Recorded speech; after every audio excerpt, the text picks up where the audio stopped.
Seseorang tidak bisa memilih bagaimana awal kehidupannya, tapi dia bisa memilih akhir kehidupan seperti apa yang dia inginkan. Danny Jive dikenal sebagai penyanyi bersama band 90-an asal kota Bandung, Java Jive. Selama 30 tahun bermusik, mengalami dinamika pasang surut dalam karirnya. 10 album sudah dihasilkannya. Karunia indah, suara lahiriah telah mengangkat derajat kehidupannya serba kecukupan. Tapi dia gelisah, ada sesuatu yang dia abaikan dalam kehidupannya. Kemudian Allah memberinya hidayah untuk menjadi pribadi yang lebih berserah dan amanah. Dan dia kini lebih senang mendengar dan melantunkan suara hatinya. Assalamualaikum warahmatullahi wabarakatuh. Alhamdulillahirrabbilalamin. Wassalatu wassalamu ala rasulillah wa ala alihi wa sahbihi wa ma'wala. Asyhadu an la ilaha illallah wahdahu la syarika wa asyhadu anna Muhammadan abduhu wa rasuluhu la nabiyya ba'dah. Allahumma sholli wa sallim wa barik ala sayyidina Muhammad wa ala alihi wa sahbihi ajmain. Amma ba'du, teman-teman sekalian, alhamdulillah atas izin Allah pada malam hari ini kita bisa bertemu di tempat yang penuh berkah ini, Masjid Al-Latif, di kajian after work. Mungkin after itu terjemahannya badak ya. Work itu mata pencaharian, kerja ya. Maisha ya. Jadi itu kalau isya itu memang sesudah mata pencaharian gitu. Jadi cocok, ini sebenarnya bahasa kitanya kajian pada isya. Pas, alhamdulillah ini. Biasanya ini kalau yang sharing pada malam ini Ustadz ya, Ustadz. Tapi malam ini ada sisi lain dari DKM, katanya ingin sharing dari kami sebagai pekerja seni atau artis, walaupun artisnya artis 25 tahun yang lalu. Lawas pisan. Bisa-bisa ini ada yang belum kenal juga gitu. Bisa kenal juga dia. Makanya nanti kita kenalan ya. Dan yang penting pasti kita bisa mengambil ibroh, mengambil pelajaran dari pengalaman hidup kita ya, pengalaman hidup kita. Dan tentu saja kalau yang jelek-jeleknya jangan dicontoh ya. Kalau yang bagus-bagusnya bisa jadi pelajaran. Nah, malam ini saya nggak sendirian, alhamdulillah bisa bareng-bareng Kang Danny Gumilar. Ini dikenal juga dengan panggilan Kang Danny Jive. Kalau pernah dengar band namanya Java Jive, ya, nanti lebih lengkapnya Kang Danny akan cerita. Saya sangat bersyukur sekali, sangat bahagia bisa bareng-bareng Kang Danny, karena dari dulu sebenarnya bareng-bareng dengan beliau ini. Satu lagi di radio bareng satu acara ya, Pub on the Air ya. Jadi beliau main musik, saya MC ya. Tapi belum gini nih, hai-hai aja gitu ya. Kemudian waktu rekaman satu label ya. Satu label. Kemudian juga suka beli juga untuk roti di Dago ya, label itu hebat. Label itu benar. Pasti gue ada nggak tahu nih kalau yang apa sih. Satu label, kemudian juga selain satu label juga bareng alumni 5 ya. Alumni Unpad juga, masya Allah, banyak kesamaan ternyata ya kita ya. Dan yang paling membuat saya bahagia adalah kita ini saudara satu iman. Alhamdulillah, itu yang paling saya bahagia. Dan kita sepakat untuk bikin grup baru ya, yaitu grup WA ya. Oke, sebelum saya terlalu panjang, kita persilakan dulu Kang Danny untuk menyapa teman-teman dan juga memperkenalkan diri. Mangga Kang Danny. Bismillahirrahmanirrahim. Assalamualaikum warahmatullahi wabarakatuh. Alhamdulillahirrahmanirrahim. Wassalatu wassalamu ala asrafil anbiya'i wal mursalin Sayyidina wa maulana Muhammadin wa ala alihi wa sahbihi ajma'in. La ilaha illallah malikul haqqul mubin Muhammadur Rasulullah sadiqul wa'dil amin. Amma ba'du. Segala puji serta syukur seharusnya selalu kita panjatkan kehadirat Allah Subhanahu wa taala yang sudah begitu banyak melimpahkan kenikmat kepada kita semua. Syukur yang benar-benar syukur tidak hanya dalam ucapan tetapi juga dalam perilaku. Perilaku kita harus selalu sesuai dengan apa yang sudah diperintahkan Allah. Salawat serta salam semoga selalu tercurah kehadirat junjungan Nabi besar Muhammad Sallallahu Alaihi Wasallam beserta keluarga, para sahabat, tabiin, dan kita yang mengaku sebagai umatnya yang setia kepada ajarannya hingga akhir zaman. Amin ya Allah ya Rabbal Alamin. Ya sahabat funky tapi soleh, wah ini mah luar biasa. Al-Latif itu sudah dikenal luar biasa. Saya bawa teman namanya Kang Rehan yang di sini. Om, manggil saya juga Om. Kebayang kan? Nah, berarti berapa usianya Om? Itu teh Al-Latif teh masjid luar biasa katanya. Itu mah markasnya pemuda hijrah. Oh, masya Allah.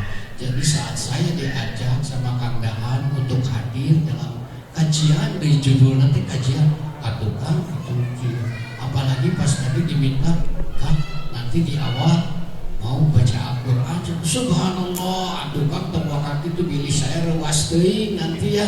Dan saya tuh nembe lelek kahalu gitu. Jadi ya saya luar biasa senang sekali. Mudah-mudahan bersubuhnya kita di tempat ini menjadi taman-taman surga, tempat Allah mencurah-curahkan rahmatnya kepada kita semua. Amin ya Allah ya Rabbal Alamin. Saya Dani Sepriyatna Gumilar, itu nama lahir saya, nama populer saya Dani Jaif. Jaif di belakang nama saya itu nama band. Jadi kalau ada yang masih ingat mah lagunya seperti ini. Setiap salat 5 waktu ku ingat dirimu. Setiap salat 5 waktu ku ingin berjumpa. Masih ingat gak lagu itu?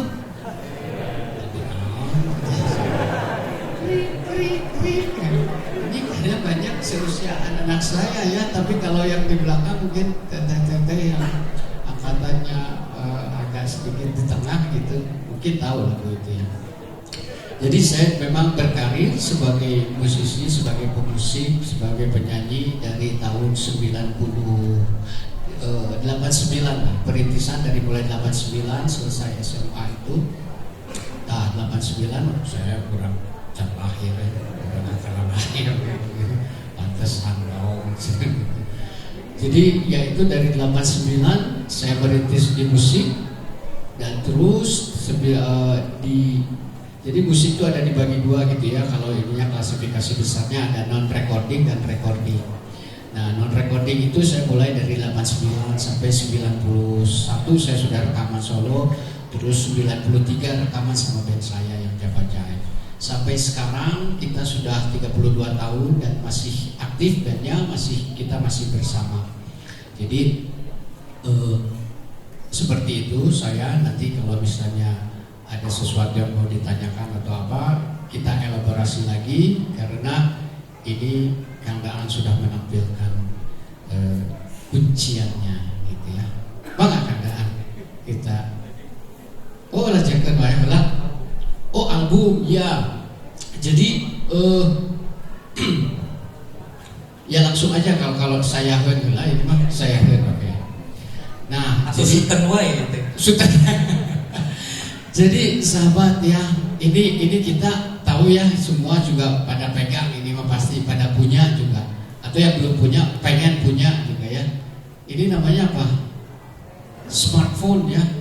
Handphone, smartphone, ponsel pintar katanya ya. Tah kabayang ayeuna. Yang ini aja benda mati disebut smart. Disebut smartphone, telepon cerdas, telepon pintar. Jadi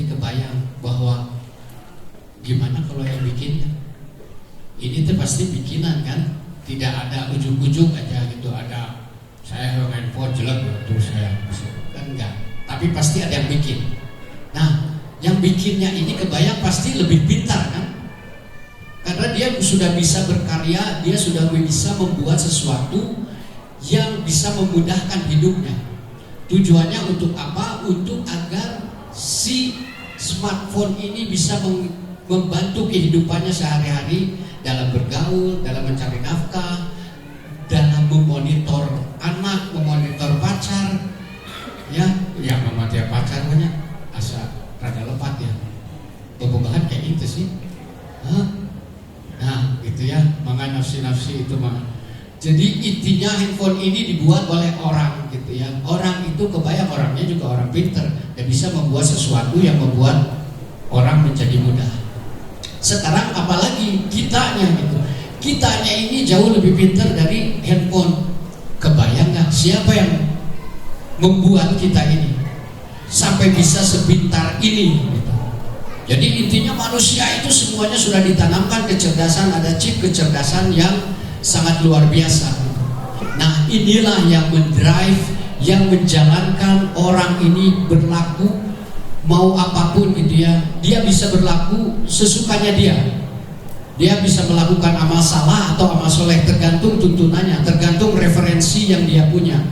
Handphone juga begitu, smartphone juga begitu, tergantung orang yang memegangnya. Kalau orangnya jahat dipakai jahat, kalau orangnya baik soleh dipakai murotal, dengar murotal dipakai baca Quran, ada banyak aplikasi sekarang di seputar itu. Nah jadi intinya saya ingin bercerita bahwa kita semua ini sudah ditanamkan oleh Allah kecerdasan yang lengkap sekali. Laqad khalaqnal insana fi ahsani taqwim. Kita sudah diciptakan dengan bentuk yang sebaik-baiknya, baik dari luar maupun dari dalam. Dari dalam kecerdasan itu yang mendrive saya. Alhamdulillah saya diberi kecerdasan yang baik. Jadi sepanjang hidup saya tuh mudah sekali dengan bekal kecerdasan itu. Dari mulai SD, masuk SD yang baik, SMP favorit, SMA favorit, kuliah universitas favorit. Orang mah bingung cari kerja, saya sudah sejak SMA sudah aktif nyanyi, sudah mendapatkan uang sendiri, jadi itu tidak masalah. Saat orang mencari nafkah hidup saya mah baik-baik saja, terus saja. Itu berkat kecerdasan yang ada di dalam diri saya. Nah, kecerdasan apa itu? Tetapi kecerdasan itu ternyata kurang lengkap. Saya hanya cerdas secara intelektual. Jadi orang-orang sekarang yang orang-orangnya pinter, segala macam menghitung untung rugi, pinter sekali. Bahkan cenderung jadi jahat. Hanya dengan flexing saja gitu, pamer-pamer kekayaan, terus orang bisa mendapatkan lebih banyak. Itu semuanya di drive sama intelektual. Segala sesuatunya menghitung untung rugi, buruk baik dan buruknya nanti dulu. Yang penting saya untung dulu. Kalau baik dan buruk itu hal lain lagi. Nah itu terus begitu. Tetapi lihat bagaimana ujungnya. Orang-orang yang pintar secara intelektual, dia tidak beruntung dalam kehidupannya. Kita bisa banyak melihat potret-potret gitu ya. Nah ternyata itulah juga yang terjadi sama saya. Saya gelisah, saya mendapatkan segala kemudahan, tetapi nah akhirnya orang terpuas gitu, gak puas dengan segala sesuatu yang saya peroleh gitu. Ternyata ada kecerdasan lain, kecerdasan emosional. Jadi saya udah tuh, kalau kamu udah punya jaket satu cukup aja. Tapi saya mau koleksi jaket dari lemari. Jaket, untuk beli jaketnya ayawe alasan, meskipun dengan model yang sama gitu ya, tetapi yang ada di rumah mah yang dari kulit, ini mah dari parasit, apa-apa yang beli lagi, nggak ada puasnya. Begitu juga dengan hal-hal lain gitu ya. Tetapi kecerdasan itu ternyata tidak lengkap gitu, meskipun dan itu tetap membuat gelisah. Sampai pada gilirannya Allah mencoba segala sesuatu dengan kehilangan yang luar biasa gitu. Apa yang sudah saya dapatkan itu dari karir bermusik gitu ya. Nah itu satu-satu diambil.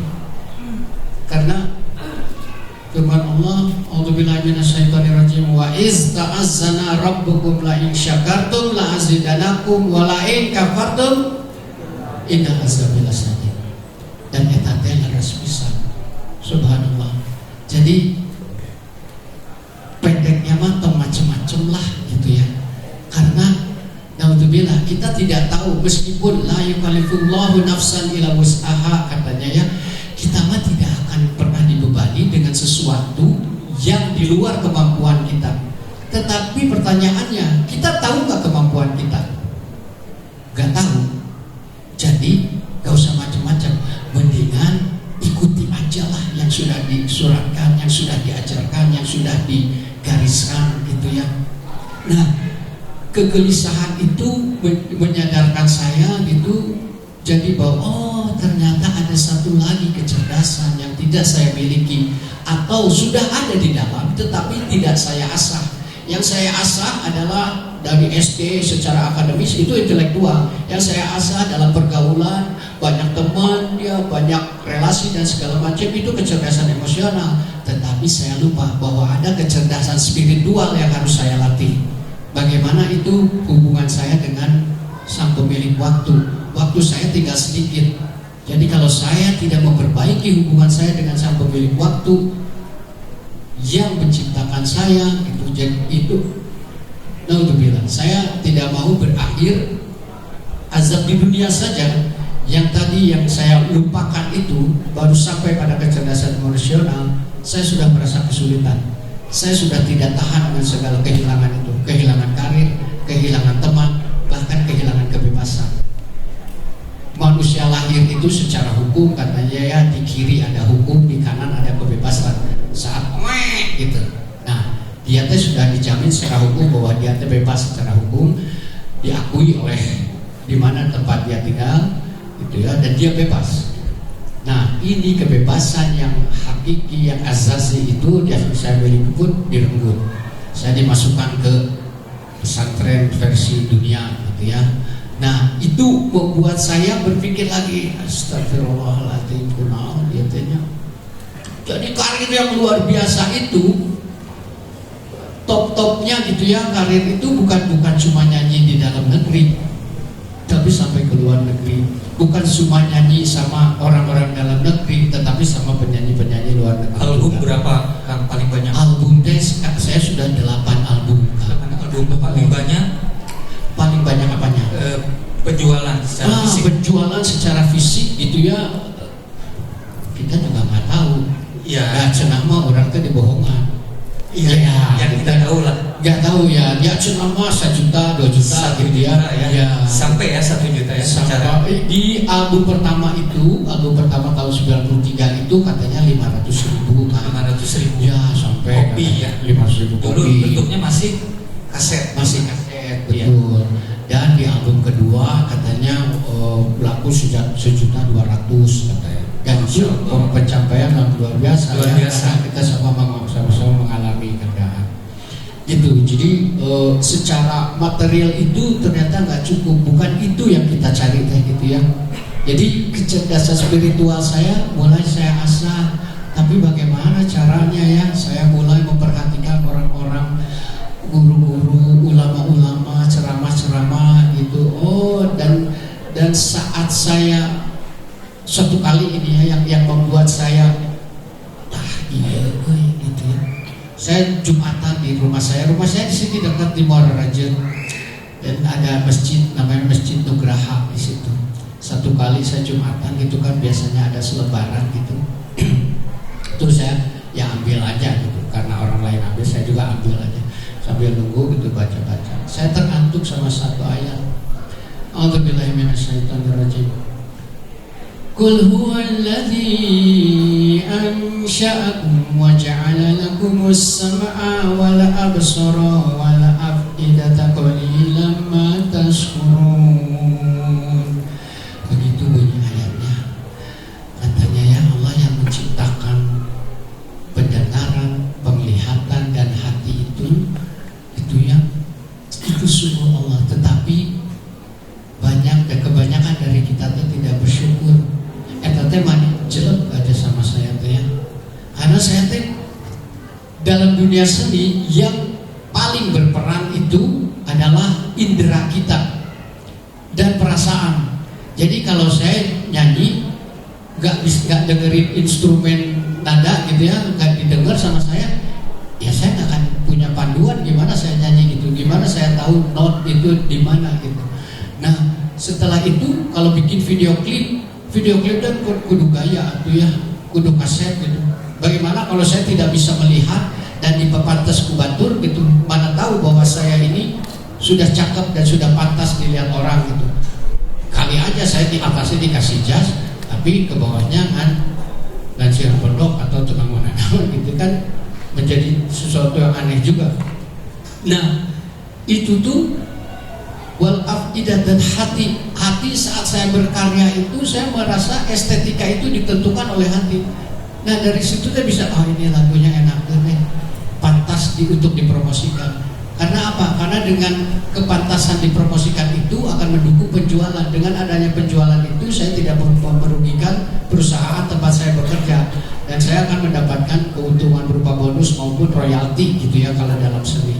Nah itu tuh membalik ke saya menjadi bekal untuk muhasabah saya. Astagfirullahaladzim, selama ini ya mata saya dipakai untuk melihat yang bukan hak saya, pendengaran juga demikian dipakai untuk mendengar hal-hal yang buruk gitu ya. Dan hati saya juga sering berkelana kemana-mana, punya angan-angan yang tebararunggu gitu. Benar-benar saya ini tidak bersyukur, pantas saya diajar sama Allah gitu. Dengan begitu teh kumaha atau apa tuh yang harus saya lakukan ya. Dan itu tuh kalau sudah kita punya kesadaran ke situ, ya Allah mah aduh maha penyayang, maha pengasih, maha penyayangnya teh benar sangat terasa oleh saya. Ghafir zambi wa qabilit taubi, maha memberikan ampunan dan maha menerima tobat.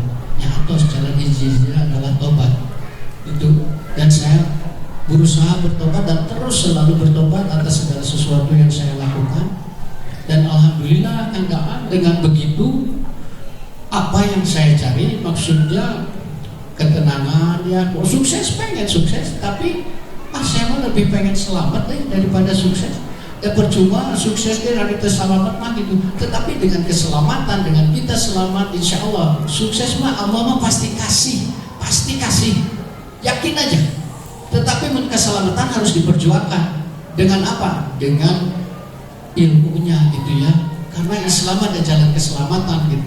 Dan bukan ya kalau sukses mah itu mah udah pasti Anda berusaha cari uang, usaha weh, sok naon weh, beda dagang, beda naon weh, pasti kasih, pasti ada hasilnya gitu ya. Dan kalau Anda berhemat, nabung, hayong angkat haji, biasa angkat haji, banyak sekali contohnya. Tetapi kalau selamat belum tentu.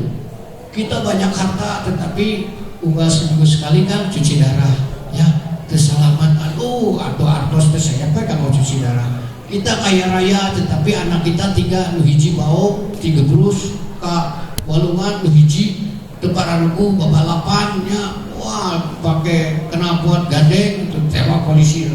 Dan itu harus diurus dengan harta, keluar lagi harta kita tepararuku. Gak ada keselamatan di dalam situ. Jadi itulah tandaan kisah saya yang alhamdulillah gitu. Saya teh sebetulnya kan sama Allah teh, ya Allah janganlah saya teh kikuk kalau berada seperti ini, karena merasa diri saya juga masih tebararunggu gitu, terus harus menyampaikan gitu. Nah, dan lagi-lagi saya meminta kepada Allah, ya Allah kalau memang saya harus menyampaikan, tambahkan ilmunya, berikan kepercayaan diri kepada saya gitu. Dan saya teh masih power berbicara soal ini, tetapi saya ingat maknya dari baheula ngaco wani, sieun-sieun ajar gaspor belum ari ayeuna bicara soal kebaikan, bicara tentang motivasi, mengarahkan orang kepada kebenaran, banyak sieun gitu. Nah dari situ teh kan ya alhamdulillah Allah berikan lagi kekuatan, Allah berikan lagi sedikit ilmunya, Allah berikan lagi taufiknya untuk saya bisa melaksanakan apa yang Allah berikan melalui hidayah kepada saya. Itulah Masya Allah. Kalau dari sekilas bahwa perjalanan dari karir Kang Dhani ini udah melewati berbagai tahapan lah ya. Dari mulai dari bawah menjadi penyanyi sampai sukses, dikenal secara nasional, penjualan album juga luar biasa, udah nyanyi sampai ke mancanegara gitu. Tapi tidak mendapatkan ketenangan. Ada pertanyaan mungkin dalam diri, saya rekam mana gitu ya. Dan memang ini di kajian afterworld ini ya, kita khususkan, kita lebih cenderung kepada kita yang memang khususnya kita sebagai kepala rumah tangga ya, kemudian juga teman-teman yang masih kuliah dan lain-lain juga, akhwat juga gitu ya, bahwa ketika kita memulai karir kita atau mencoba untuk mencari rezeki, pada waktu awal karir kita belum tahu ilmunya, jadi saya kasih satu ini aja ya, yang relate banget sama tadi yang Kang Dani sebutkan.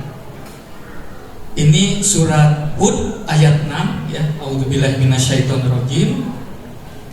Wa ma min dabbatin fil ardi illa Allahi rizquha wa ya'lamu mustaqarraha wa mustaudaha kullu fi kitabim mubin ya. Dan tidak satupun makhluk bergerak atau bernyawa di bumi ini melainkan semuanya dijamin Allah rezekinya. Dia mengetahui tempat kediamannya dan tempat penyimpanannya. Semua tertulis dalam kitab yang nyata, Lauh Mahfuz. Nah, kalau dengar cerita Kang Dani, sama saya juga seperti itu. Dulu tuh yang namanya nyari uang tuh istilahnya mah gaspol ya. Gaspol, mau itu halal ya, mau itu nyerempet, mau itu di tempat istilahnya mah naudzubillah ya, tempat maksiat itu hajar gitu. Padahal belum tahu ilmunya, karena kita ketakutan bahwa kita nggak akan kebagian rezeki, nggak akan takut tadi ya, kalau nggak kaset, nggak video klipnya ini, takut orang tidak suka lagi sama kita, betul ya. Kalau nggak menciptakan lagu yang istilahnya isinya galau, pasti orang tidak akan membeli album kita. Banyak ketakutan lain yang sehingga kita banyak tidak menghiraukan lah ya, karena memang ilmunya juga belum tahu dan belum cukup gitu. Padahal Allah itu memberikan kelapangan buat kita ya, memberikan karir yang bagus, belum tentu sebagai karunia, bisa jadi merupakan sebuah ujian buat kita. Nah, kitanya aja belum tahu ilmunya, jadi menyikapinya malah tidak menghiraukan aturan-aturan Allah. Yang pasti kalau kita ngomongin masalah rezeki,